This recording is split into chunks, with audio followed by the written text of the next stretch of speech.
Leave every person you come in contact with the impression of increase. And that's a quote by Wallace D. Wattles from his book, The Science of Getting Rich. So why would you want to do that? And how do you do that when tensions might be running high as we approach the holiday season? So stay with me for today's episode where we'll talk about leaving people better off than when you found them and how that can do a lot more for you than you might think in terms of attracting joy, wealth, abundance, and opportunities. In fact, there's a whole chapter dedicated to this concept in The Science of Getting Rich. So I'll see you in the episode. The following was recorded in front of a live studio audience at the Studio 21 Podcast Cafe. This is the United Podcast Network. Welcome to Rat Race Reboot. I'm your host, Laura Noel. And as a certified coach and former 27-year military leader, each week I provide bite-sized mindset pivots that will help you reset your mind, reawaken your spirit, and regain your control. Hello, everybody, and welcome. I was inspired today just reading The Science of Getting Rich by Wallace D. Wattles. And there are a couple of things that I took note on, and I wanted to read a few of these quotes because I think they really key in on the idea and this notion of leaving people better off than when you found them. There's so many reasons why it's a good idea to do that. Increase is what all men and women are seeking. It's the urge of the formless intelligent within them to find fuller expression. So basically, you've heard me say before, we are made up of energy or spirit, depending on what your beliefs are. And that spirit or energy is always striving to be the fullest expression of itself. And leaving people with the impression of increase helps us do that. A desire for increase is inherent in all nature. It's the fundamental impulse of the universe. All human activities are based on the desire for increase. People are seeking more food, more clothes, better shelter, more luxury, more beauty, more knowledge, more pleasure, more life. And there's nothing wrong with that. That's a good thing. Every living thing is under that necessity for continuous advancement. Where increase of life ceases, dissolution and death set in at once. That's pretty dire. People instinctively know this, and hence they are forever seeking more. These are little excerpts from The Science of Getting Rich.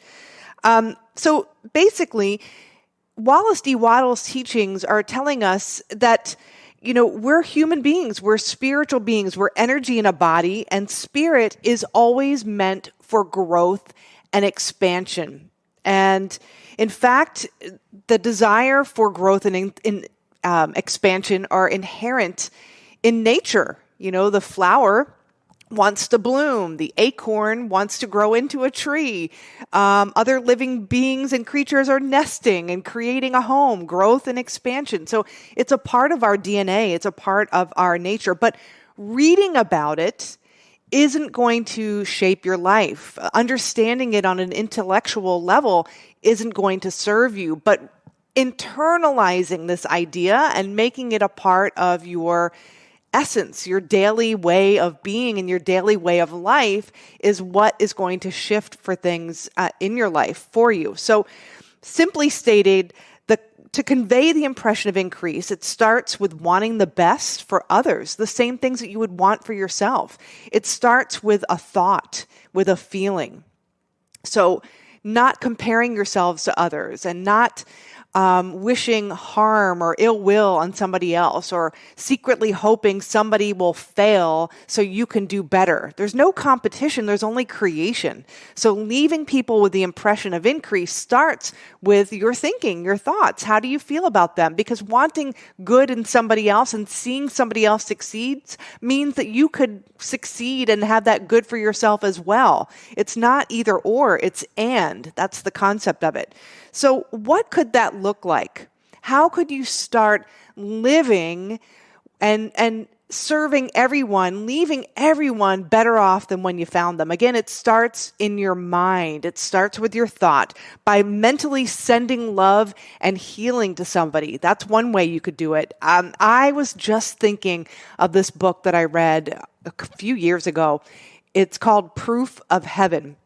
And it's about a neurosurgeon's experience with, he contracted bacterial meningitis and he slipped into a coma.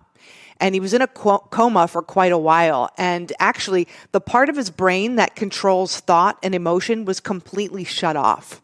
But he shares this experience that he had when he was in the state of no brain activity.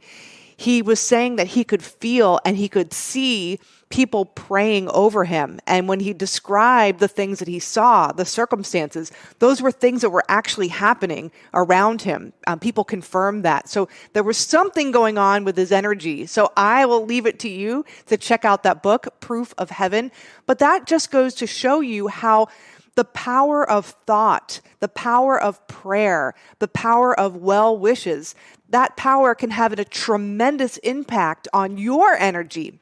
And if you think about it, think about the energy that you might get from somebody who isn't pleased with you, or they're irritated by you, or you did something and it upset them. You can feel that energy. And as a consequence, when you leave that encounter, you might feel energetically depleted or just off. Something just doesn't feel right. The same is true when you send energy or you're in somebody's energy who is just uplifting you, whether it's in how they're communicating with you. I can remember talking with Bob Proctor. There is nobody better than him when it comes to listening. When you're having a conversation one-on-one with him, there could be so many things going on around him, and there are because everybody wants to talk to him. But in that moment, there is nobody who's more important than you in that moment. So when he's having a conversation with you, he's paying attention. He's focused. There's nothing that's more important than receiving and hearing and listening to understand than, that's the most important thing to him. But when I walk away from that energy, or when I walk away from somebody who makes me feel valued, I feel uplifted. That's the power of leaving people with the impression of increase. So it stems from how you feel, how you treat people in your thoughts because they can feel it, and then the things that you're doing in the moment. So I want to give you some things that will help you adopt this concept and bring it into your life. And when you do, you're going to see magical things happen around you. I want you to practice this. Be deliberate. So here are a few things that you can do to get you into the spirit of it. Give people genuine compliments. That's really easy to do. Now, it might feel weird at first if you're not used to doing this, and you don't want to leave people with phony comments, but find something that you see in them that you admire. And maybe initially it's how kind they are, or they do something nice and you want to thank them, or maybe they just have beautiful eyes, or they have a beautiful sweater on and you want to compliment them on that. Do that and have it come from the heart. Another thing is ask them questions about themselves and then listen. Be focused on what they're saying. Don't be multitasking. Give them your attention and listen, not just to hear, but to understand. Point out an accomplishment. Acknowledge their efforts. That's a huge thing. Smile as much as possible and use their name in conversation.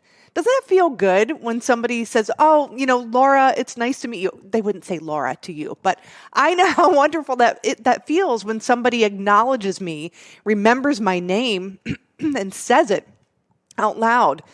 Celebrate their wins and celebrate your wins. You can leave yourself with the impression of increase.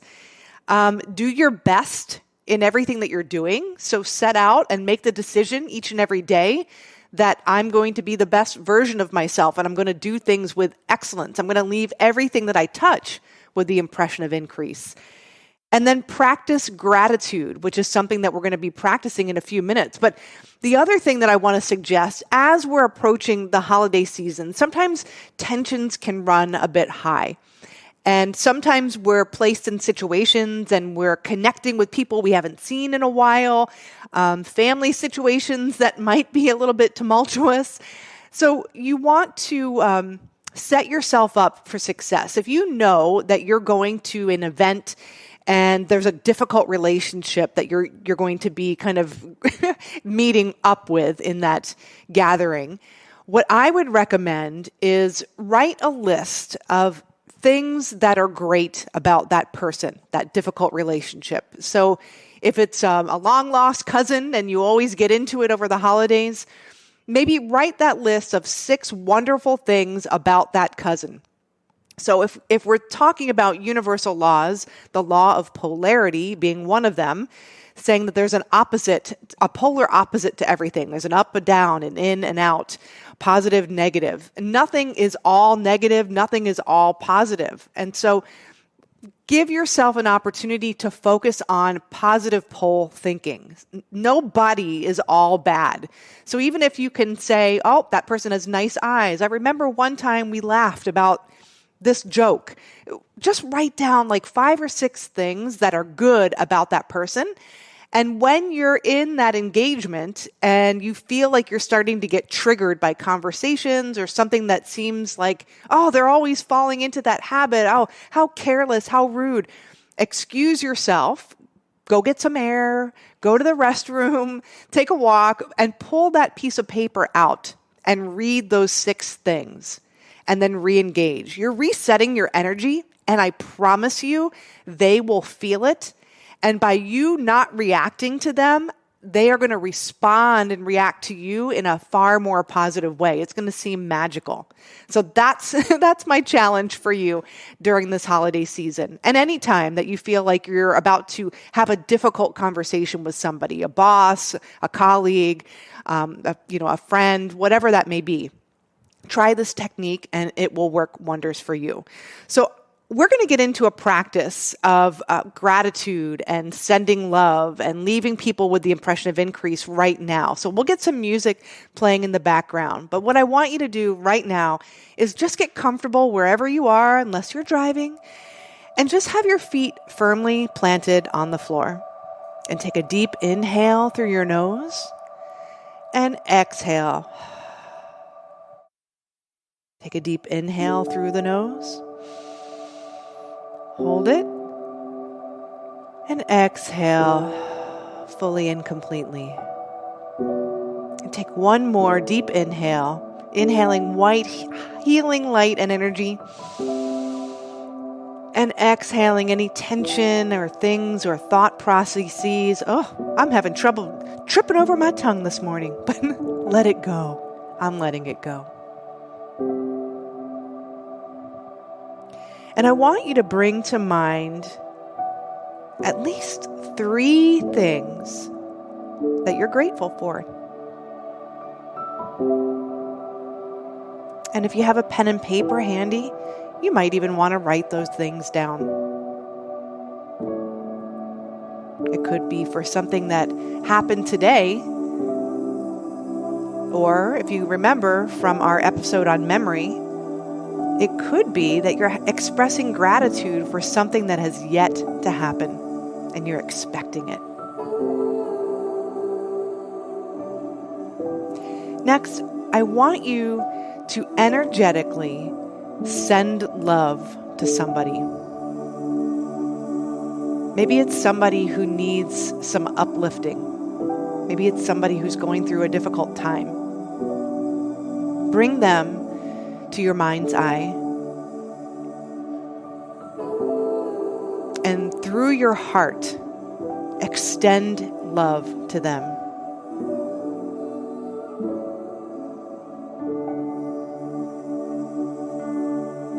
And just knowing that they're receiving exactly what they need to from you. And next, just sit quietly for a couple of moments and ask for guidance for the day. How can you serve? How can you leave everyone and everything that you touch better off than when you found it?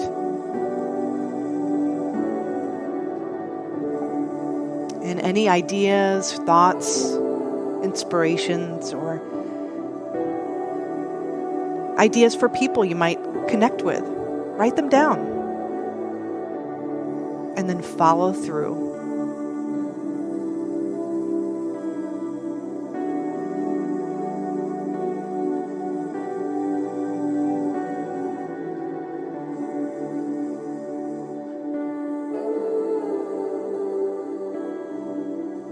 Write those things down without judging. They might not make sense to you right now, but write them down anyway. That's inspired action. So how was that for you? This is an exercise that I do every single day, and it helps me get aligned with my purpose and with doing the right things and showing up as the person I want to show up as. And this is a great way for you to energetically shift who you are, what you attract, your point of attraction when we're talking about the law of attraction, and your focus, really. So I hope you enjoyed today's episode. I want you to join us next week where we're going to be talking a little bit more deeply about gratitude and the science behind it. If you enjoyed today's episode, I want you to go to ratracereboot.com. And wherever you listen to your podcast, be sure to follow us. Subscribe to our 6 mindset changing techniques for a more fulfilled life when you go to ratracereboot.com. So you'll also get updates on upcoming episodes. And until then, remember, everything is created twice, first in your mind and then in physical form. We'll see you next week. The views and opinions expressed by the hosts, guests, or callers of this program do not necessarily reflect the opinions of the Studio 21 Podcast Cafe, the United Podcast Network, its partners, or affiliates.